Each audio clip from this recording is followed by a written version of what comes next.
రంగారెడ్డి జిల్లా శంషాబాద్ జోన్ ను హైదరాబాద్ లో విలీనం చేయడాన్ని మాజీ పొల్యూషన్ కంట్రోల్ బోర్డు సభ్యుడు కొలన్ ప్రదీప్ రెడ్డి తీవ్రంగా వ్యతిరేకించారు. శంషాబాద్ రాజేంద్రనగర్ జోన్లను కలిపి ప్రత్యేక కార్పొరేషన్ గా ఏర్పాటు చేయాలని ఆయన డిమాండ్ చేశారు.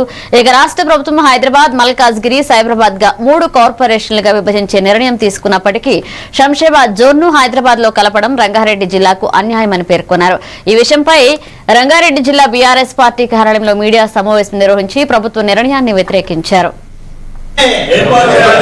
శంషాబాద్ ప్రత్యేక కార్పొరేషన్ వెంటనే శంషాబాద్ ప్రత్యేక కార్పొరేషన్ వెంటనే అందరు రాజకీయ నాయకులు చెప్తున్నాను, ఇది గమనించండి.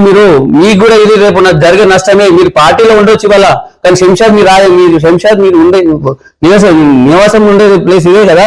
రేపు ఇక్కడే కదా మీరు ఏ విధంగా ఉండాలన్నా కూడా, ఏ పని చేయాలన్నా కూడా ఏ విధంగా ఇక్కడే ఉండాలి కదా మీరు. మరి ఇప్పుడు ఇది తీసుకపోయి రేపు ఎంఎం చేతిలో పెట్టేస్తే ఏ విధంగా మనం ముందుకు వెళ్తాము?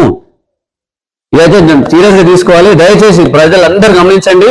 దీనిపైన మీరు అందరు కలిసి రండి, మాకు సపోర్ట్ చేయండి. మేము మీకోసం కొట్టడానికి రెడీగా ఉన్నాం. అందరికీ కూడా పాత్రికా మిత్రులందరికీ నమస్కారం తెలియజేస్తూ, గత ఒక 3-4 నెలల నుంచి వెళ్ళి రాష్ట్ర ప్రభుత్వం తీసుకున్నటువంటి నిర్ణయం ఏదైతే ఉందో ప్రజలందరినీ కూడా ఆగమ్య గోచరంగా చేయడం జరుగుతూ ఉంది.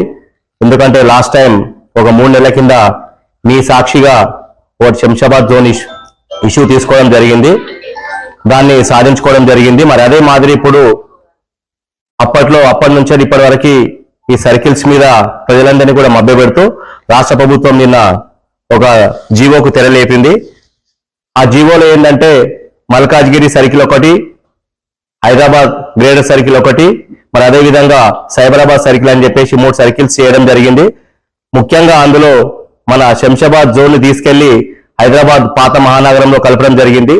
తద్వారా మనం నష్టపోయే పరిస్థితి ఏంటి అంటే, మన భారతదేశం మొత్తంలో కూడా ఎక్కువ రెవెన్యూ కలెక్షన్ ఉండేది మన రంగారెడ్డి